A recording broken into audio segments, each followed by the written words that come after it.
यक्षिणी, मुझे नहीं पता कि कोई रात इतनी अंधेरी भी हो सकती है जितनी वो रात थी, जब जंगल के सन्नाटे के बीच वो घर अकेले ही सांसें थामे खड़ा था, जहाँ पिछले 1 महीने से बहुत ही अजीब अजीब सी चीजें घट रही है। जैसे ही आधी रात गुजरती, इस घर की लाइट्स अपने आप ही थरथराने लगती, घर के अंदर से बच्चे के रोने की आवाज आने लगती और बाहर जंगली भेड़िए और कुत्ते भी हरकत में आ जाते। चमगादड़ों का झुंड घर के चक्कर काटने लगता और कांच खिड़कियों से ऐसे टकराते जैसे घर के अंदर घुसना चाहते हो। सारा मंजर देखकर समीर की बीवी संध्या काफी परेशान हो गई थी और घर के एक कोने में बैठकर बच्चे को शांत कराने लगी। पर उसे समझ नहीं आ रहा था कि आखिर ये सब रोज क्यों होता है और उस वक्त ही क्यों होता है जब उसका पति उस घर के तहखाने में जाता है।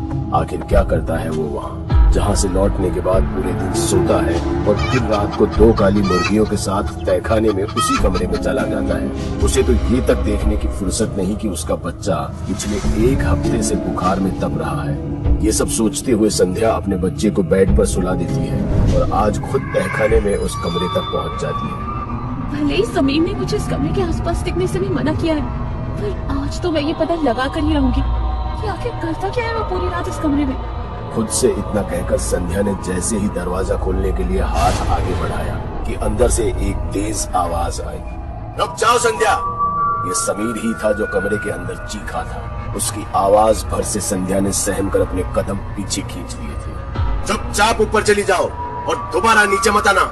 समीर के तीखे लहजे ने संध्या के दिल को तोड़ दिया। वो रोते हुए ऊपर आ गई और बुखार से तपते अपने बच्चे को सीने से लगाकर रोने लगी। मुझे नहीं पता तुम क्या कह रहे हो समीर। हालांकि हमारा सब कुछ छिन गया, पर इसका मतलब ये तो नहीं कि तुम अपनी बीवी बच्चे को ही भूल जाओ। क्या इसी दिन के लिए मैंने सबसे लड़कर तुमसे शादी की थी। खुद से ही सारी बातें कहते हुए संध्या और तेजी से रोने लगी। उधर तहखाने के कमरे में बंद समीर काले फर्श पर बने गोल घेरे के अंदर अर्धनग्न बैठा हुआ था। उसके सामने 2 बेजान और लहूलुहान काले मुर्गे पड़े हुए थे। एक थाल में सिंदूर और सामने अष्ट ज्योत जल रही थी और वो किसी तंत्र साधना की तैयारी में लगा था, जिसके बारे में संध्या को भनक भी नहीं थी, बल्कि उसके मन में अनगिनत सवाल थे कि आखिर समीर उस कमरे में करता क्या है और क्यों। इस घर में आने से पहले वो बिल्कुल ठीक था, तो फिर अब क्या हो गया उसे। दरअसल जंगल के इस घर में समीर लेनदारों से बचने के लिए छुपा हुआ था, जो उसकी जान के दुश्मन बन गए थे, क्योंकि समीर ने अपने बिजनेस के लिए कई लोगों से करोड़ों रुपए उधार लिए थे। और फैक्ट्री में आग लग जाने की वजह से उसका पूरा बिजनेस ठप हो गया, जिसके बाद अब उसके अकाउंट में सिर्फ नाम के पैसे बचे थे, जिससे उसका खुद का घर चलाना भी काफी मुश्किल हो गया था। इसलिए वो सबकी नजरों से छिपकर अपने घर में ही दुबक कर रहने लगा। लेकिन धीरे धीरे सभी को उसके घर का ठिकाना पता चल गया और फिर रोज कोई ना कोई उसके घर पर आकर उसे धमकी देने लगा, जिससे परेशान होकर वो एक रात शमशान पहुंच गया, जहाँ कुछ अघोरी अधजली लाश से मांस के लोथड़ों को नोच रहे थे। ले, मांस खाएगा? नहीं, अघोर क्यों रहा मूर्ख? चल आगे निकल। मुझे अघोरी नंदा से मिलना है। वो उधर पीपल के पेड़ के पास साधना में लीन है। चल जाओ, जा। अघोरियों से अघोरी नंदा का पता जान समीर सीधा उसके पास जाने को चल दिया। उसके पास जाते ही समीर हाथ जोड़कर उसके सामने खड़ा हो गया और उसने अपने मुंह से एक शब्द भी नहीं कहा, क्योंकि जिस दोस्त ने उसे वहां भेजा था उसने उससे कहा था कि उनके पास कुछ कहने की जरूरत नहीं है। इसलिए समीर भी चुपचाप अघोरी को निहारने लगा, जो इस मुद्रा में था मानो जैसे कि वो किसी से सवाल कर रहा हो, और फिर वो ऐसे चुप हो गया जैसे किसी की बात सुन रहा हो। पर समीर को वहाँ उस अघोरी के अतिरिक्त और कोई दिखा ही नहीं। ज्यादा सोच मत बच्चे, तो उस दिव्य शक्ति को नहीं देख पाएगा। किसे बाबा? यक्षिणी। मैंने कई यक्षिणी को सिद्ध किया है, जो मेरी हर मुश्किल में साथ देती है। मतलब यक्षिणी के पास हर समस्या का हल होता है? निसंदेह, वो चाहे तो तेरी हालत को पल में बदल दे। अगर ऐसा है तो मुझे एक यक्षिणी दे दो बाबा, मैं इस वक्त बहुत मुसीबत में हूँ। समीर की इस बात से अघोरी नंदा क्रोधित होता हुआ बोला, अरे मूर्ख, यक्षिणी मिलती नहीं, उसे साधना पड़ता है, और तुझ जैसे सामान्य आदमी के लिए ये संभव नहीं है। बाबा जी, एक लाचार इंसान जिसके पास अब खोने के लिए कुछ नहीं बचा है, वो किसी भी हद से गुजर के असंभव को संभव कर सकता है। आप बस बताइए कि साधना कैसे करनी है। बहुत कुछ है खोने के लिए तेरे पास, बीवी और बच्चे, इसलिए भूल जा ये सब और उनके बारे में सोच। सिर्फ सोचने से कुछ नहीं होता है बाबा। अगर यक्षिणी की वजह से सब ठीक हो जाएगा तो वो भी खुशी रहेंगे। आप बस मुझे यक्षिणी की साधना का मार्ग बताइए। ठीक है तो सुन, यक्षिणी की साधना 40 से 50 दिन की होती है। इस साधना को रात को बंद कमरे में या शमशान घाट में कर सकते हैं। जिस भी कमरे में यक्षिणी की साधना करेगा, ध्यान रहे कि साधना पूरी होने तक परिवार का कोई भी सदस्य उस कमरे में न आए, और उस दौरान तू किसी भी मंदिर में नहीं जा सकता है, और उस कमरे में किसी भी देवी या देवता की तस्वीर भी नहीं होनी चाहिए। और जिस दिन तेरी साधना का अंतिम दिन होगा, उस दिन यक्षिणी साक्षात सामने प्रकट होगी। पर ध्यान रखना, यक्षिणी को पत्नी या प्रेमिका के रूप में कभी भी सिद्ध मत करना, वरना तेरी बसी बसाई जिंदगी जहन्नुम हो जाएगी। इसलिए यक्षिणी की सुंदरता के मोह में फंसे बिना उसे माँ या बहन के रूप में साधना।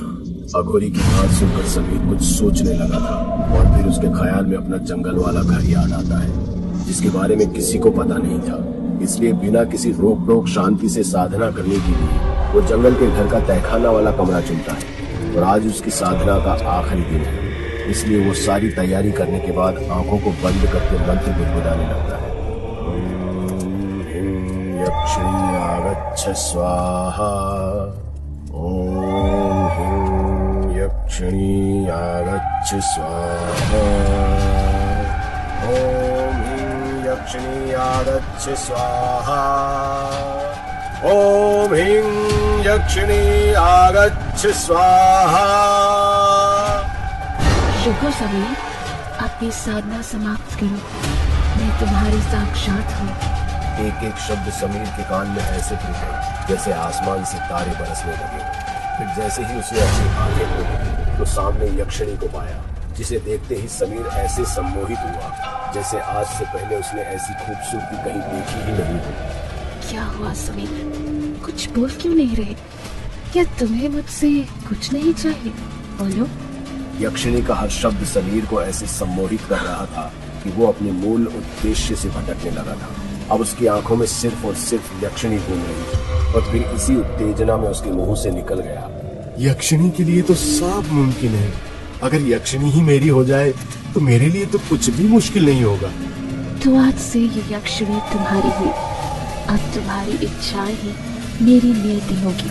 लेकिन क्या यक्षिणी? अब मेरे सिवा तुम किसी और औरत को आंख उठाकर भी नहीं देखोगे, फिर चाहे वो तुम्हारी बीवी ही क्यों ना हो।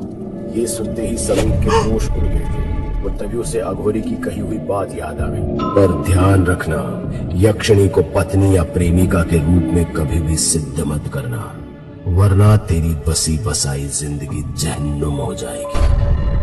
पर अब वो यक्षिणी को मना भी तो नहीं कर सकता था, इसलिए चुपचाप वो यक्षिणी की बात मान लेता है और उसे तृप्त करने में मग्न हो जाता है। सुबह जब उसकी आंख खुलती है तो उसे यक्षिणी की बात याद आती है कि अब उसे अपनी बीवी से भी दूर रहना है। लेकिन यक्षिणी के साथ रात गुजार कर अब उसे इस बात का थोड़ा भी दुख नहीं था कि उसकी बीवी उससे दूर हो जाएगी, क्योंकि वो तो अब उससे दूर जाने की तरकीब सोच रहा था।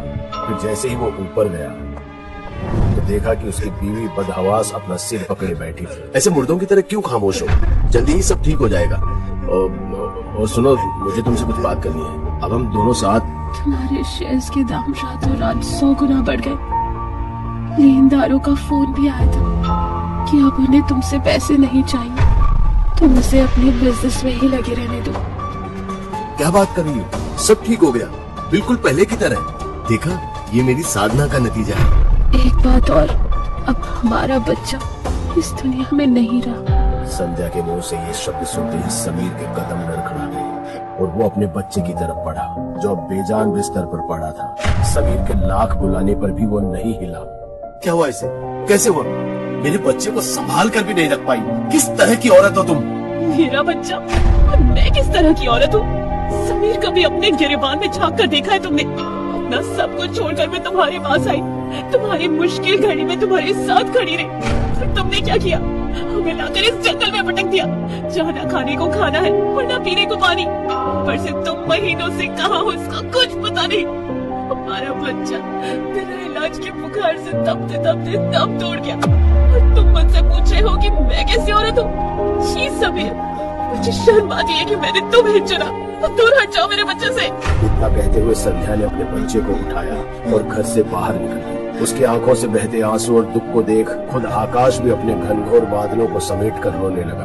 वहीं समीर घर के एक कोने में बैठे बैठे रात कर देता है, अपनी पत्नी को रोकता तक नहीं। उसे अपने बच्चे के खोने का दुख तो था, पर साथ में ये तसल्ली भी थी कि संध्या खुद उसे छोड़कर चली गई। अब उसे जो भी चाहिए उसके पास मौजूद है, बेशुमार दौलत और रातें रंगीन करने के लिए खुद यक्षिणी। वो इतना सोच ही रहा था कि तभी उसके सामने यक्षिणी आ गई। फिर दोनों एक दूसरे में ऐसे खोए कि समीर अपने बच्चे को भी भूल गया। देखते ही देखते समीर शहर का सबसे रईस आदमी बन गया। शहर के बीचों बीच बड़ा घर और महंगी गाड़ी। उसकी हर रात अब क्लब में गुजरने लगी। और कल तक जो लोग उसे मारने के लिए ढूंढते फिर रहे थे, वो अब समीर से एक मुलाकात के लिए अपनी पैरवी लगा रहे थे। लेकिन समीर था तो इंसान ही, और हर इंसान को किसी न किसी का साथ चाहिए होता है, क्योंकि सिर्फ यक्षिणी के साथ रातें रंगीन करके तो जिंदगी नहीं गुजर सकती थी। धीरे धीरे समीर को भी ये चीजें समझ में आ गई। फिर उसका चित्त यक्षिणी से हटने लगा, पर बेमन ही उसे हर रात यक्षिणी के साथ रहना ही पड़ता था। लेकिन सुबह होते ही उसे अपनी बीवी संध्या की याद सताने लगी, और बच्चे के जाने के गम में तो वो पागल ही हुए जा रहा था।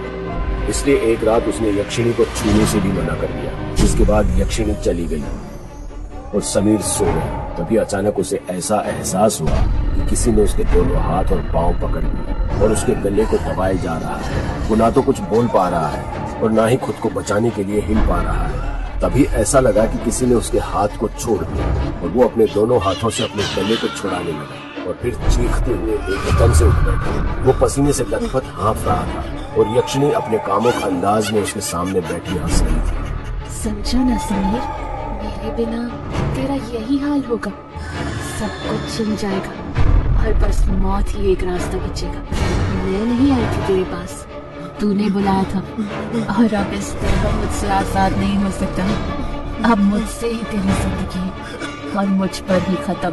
कल फिर आऊंगी, समझ जाना, वरना। समीर समझ गया था कि अब वो अपनी जिंदगी के उस मुकाम पर जा पहुंचा है जिसके आगे खाई तो पीछे कुआं है। ना तो वो संध्या के पास जा सकता है और ना ही यक्षिणी के साथ अब अपनी जिंदगी गुजार सकता है। मतलब उसकी मौत तय है। लेकिन अब कुछ भी हो, इससे पहले वो एक बार संध्या से मिलना चाहता था और उसके मन में ये डर भी था कि कहीं यक्षिणी कुछ कर ना दे। लेकिन अपने डर को काबू करते हुए वो संध्या की दहलीज पर पहुंच ही गया, जहाँ सफेद कपड़े पहने लोगों की भीड़ लगी थी।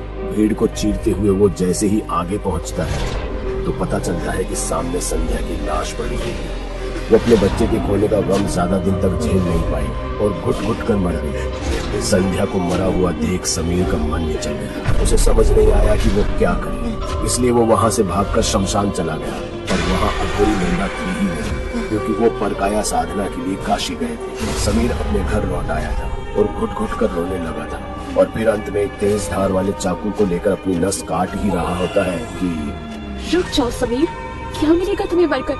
तुम्हें तो यही ऐशो आराम की जिंदगी चाहिए थी ना, और मेरा ये रूप, तो अब क्या हुआ? मैं पागल हो गया था तुम्हारे सौंदर्य को देखकर, अपनी असली जिंदगी से भटक गया था। आज भले ही मेरे पास सब कुछ है, पर सुख शांति नहीं है, क्योंकि सुख शांति रातें रंगीन करने में नहीं, बल्कि अपनों के साथ बिताए लम्हों में होती है और मेहनत से हासिल की गई चीजों में। और जब वो सब चीजें मेरे पास है ही नहीं, तो फिर मैं क्यों जीऊं? वहीं जा रहा हूँ जहाँ वो सब है, मेरी बीवी, मेरा बच्चा।